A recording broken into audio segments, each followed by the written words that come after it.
Rusiya prezidenti Vladimir Putin, Donald Trump'ın xüsusi nümayəndəsi ilə Sankt-Peterburqda görüşdən öncə 8 gün ictimai tədbirlərdə görünməyib. Sfera.az musavat.com-a istinadla məlumat verir ki, bu haqda Komp1 saytı yazıb.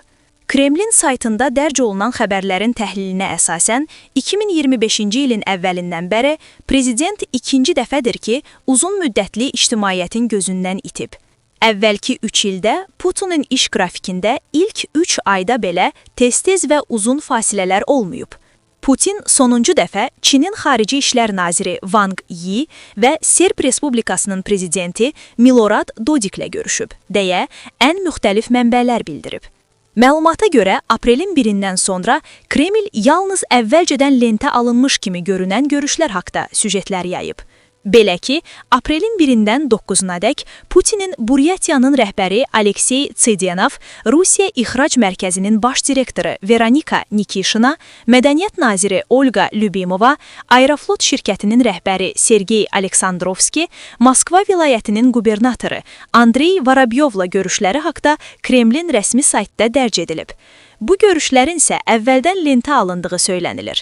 Qeyd edilir ki, sonuncu dəfə prezident belə uzun müddətli yeni il bayramları vaxtı, dekabrın 29-dan yanvarın 8-i daxil olmaqla görünməyib.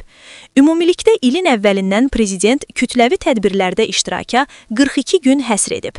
2024-cü ildə Putin ilin əvvəlində ardıcıl 5 gündən çox, 2023-cü ilin əvvəlində kütləvi tədbirlər olmadan ən uzun müddət martın 23-dən 29-na qədər olub, 2022-ci ildə isə Putin yalnız yeni il tətillərində uzun müddətli ictimaiyyətə görünməyib. Insider T Telegram kanalı isə iddia edirlər ki, Putin görünmədiyi günlərdə Soçidə olub, beynəlxalq təmaslara hazırlaşıb.